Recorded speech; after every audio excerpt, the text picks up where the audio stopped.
नमस्ते साथीहरु, म चाहिँ अनिता मन्तवराई मेरो मिनी ब्लगमा तपाईहरुलाई स्वागत छ। म चाहिँ धेरै लङ टाइम पछि मैले चाहिँ ब्लग ल्याउँदै छु साथीहरु, किनभने एकदम धेरै समयपछि तपाईहरु के गर्दै हुनुहुन्छ। अनि आज चाहिँ मेरो काठमाडौँदेखि दमक हुँदै रविसम्मको यात्रामा जाँदै छु साथीहरु। अहिले साथीहरु अब हामी चाहिँ जाँदै छौं अनि बाबुले चाहिँ हामीलाई छोड्दैछ अनि भारीहरु सबै लगाइसक्यौं अनि हामीले जान लागेको साथीहरु। छोरा बाइ है सबैजना, बाइ बाइ छोरा, बाइ बाइ ल सबजना।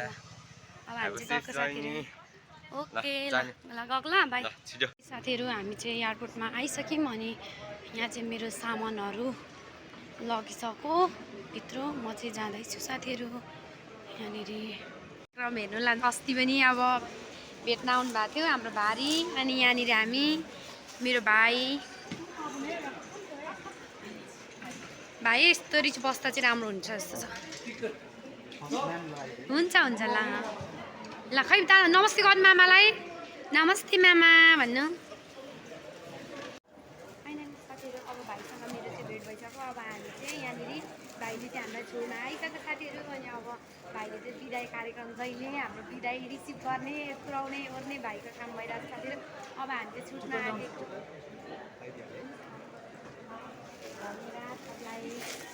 हस् भाइ ल ल बाई बाई बाई। फाइनली साथीहरु यहाँ चाहिँ हामीले टिकट पनि पाइसकिसकेको छौँ साथीहरु। अनि अब हामी चाहिँ 10 बजेको फ्लाइट छ अनि बाबु चाहिँ यहाँ बसिरहेछ।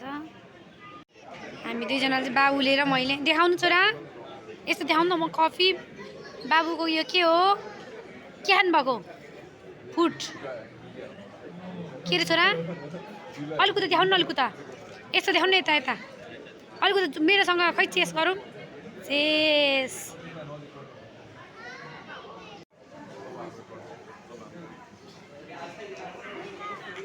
लायो डस्टबिनमा खाएर कहाँ लाउनु पर्छ रे। अब के हो के खाने हो अब कसले लगाइदिनु भएको खदा मामाले हो। को हो त नि मामा हो त नि त्यसो भन्नुहुन्न है। अरे भन्नु अनि मात्रै लान्छु प्लेनमा। अनिल मामाको मित मामा, अनिल मामाको साथी।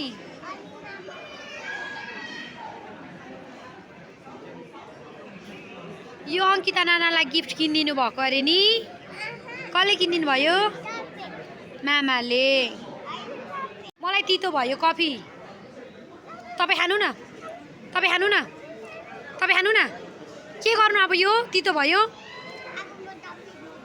कहाँ पुऱ्याउनु जानुहुने? डस्टबिनमा होस् ल्याउनु म खान्छु। पैसा परेको छ नि त नि। खानु कि नखानु? म नखानु किन? लु डस्टबिनमा लाउनु। लु डस्टबिन चिन्नुहुन्छ? लु जानु।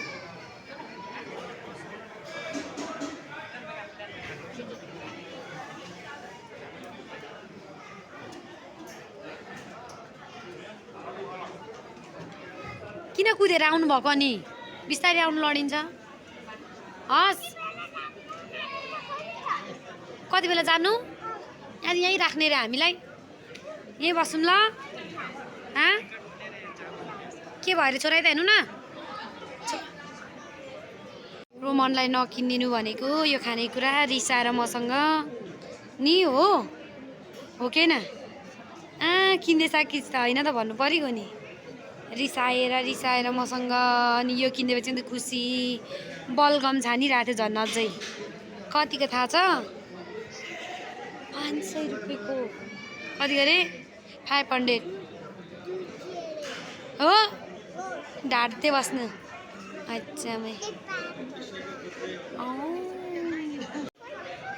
कति मसँग प्रेङ गर्छ रोमनले त। मसँग कति नकल पार्छ। अघि खोलेर आफै खाएको के गर्दिनु रे? म सक्दिनँ, म त सक्दिनँ, म त सक्दिनँ म त। अब यहाँ ल्याउनु उहाँ दिपठाम खै ल्याउ त अङ्कलहरूलाई खानुहोस्। आफै खोल्नु सक्छ र पनि मलाई यस्तो ठग्छ हजुर। नक्कल बेसी, नक्कल नाटक हुँदो रहेछ हौ, नाटक बेसी। रोमनले मलाई कति ठग्छ। ल्याउ म खान्छु, चाख्छु। चाक्छु नदिने चाक्छु चाक्छु ल्याऊ म खान्ला नि त्यस्तो उसलाई यो नकिनिदिएको रिसाएर रिसाएर मसँग त यो किनिदिएपछि मात्रै खुसी रिसाएर को रिसायो म रिसाउँछु नि को भन्दा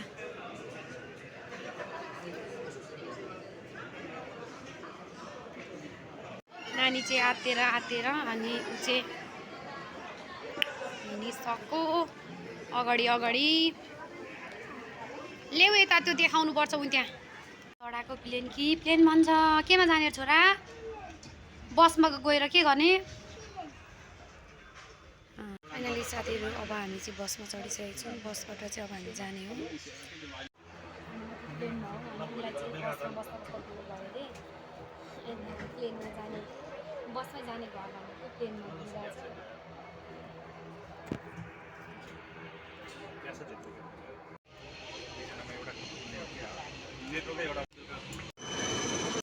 ल आऊ त हिँड उता कति नराम्रो आएको हाम्रोबाट छोराइदिनु न गर्मी भयो होला टी सर्ट खोल्नु न खोल्नु गर्मी भयो छोरा खोल्नु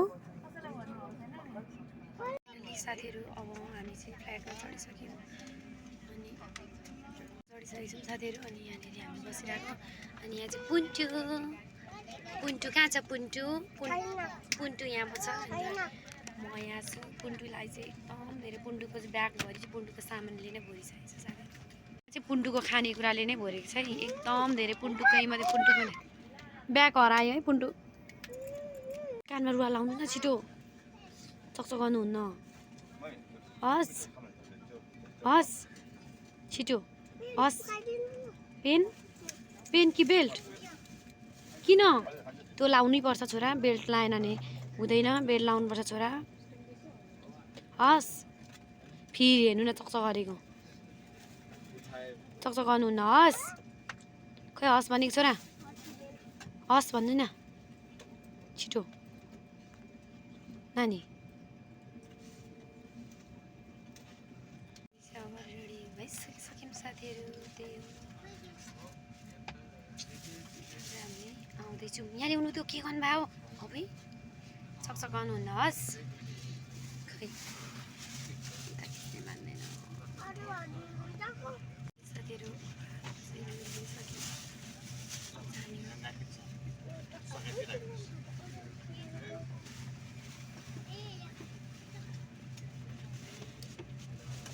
पर वेटिङमा बस्दा नि ढिलो भयो अरे बसमा चढ्दा नि ढिलो भयो जे गर्दा नि ढिलो हुन्छ रोमनले मलाई के सोध्यो प्लेन केटीले कुदाउँछ भन्दै सोध्दैछ है मलाई यहाँनिर केटीले नि कुदाउँछ केटाले नि कुदाउँछ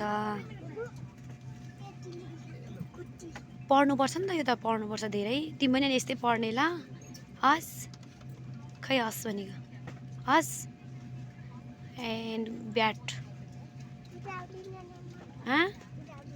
जान्दैन पढ्नुपर्छ नि त पढ्नुपर्छ आउँछ तिमी सानै छौ नि त ल हजुर सानो मान्छे अब ठुलो हुन्छ नि त बिस्तारी ल हस् भन्नु न छिटो खै हस् भनेको हस् भन्नु न साथीहरू अब हामी चाहिँ पहाड जाँदैछौँ अनि भाइले चाहिँ यहाँनिर मेरो भाइ बोक्नु सघाउँदैछ हामी दुईजना चाहिँ सब्जी मन्डीमा पनि गएर सपिङ गरेर हामी दुईजना जाँदैछौँ भाइ म थुप्रै छौँ हामी चाहिँ तर पनि भाइले चाहिँ मलाई हेल्प गरिरहेछ अनि हामी चाहिँ पहाडसम्मको यात्रामा जाँदैछौँ साथीहरू हिजो आइपुगेर पनि बसेर रेस्ट गरेर साथीहरू अझ चाहिँ पहाडसम्मको यात्रामा जाँदैछौँ हिजो चाहिँ एकदम धेरै गाह्रो भयो अनि मैले चाहिँ अलिक कसकको सामान पनि लाएँ त्यही भएर धेरै लेट भयो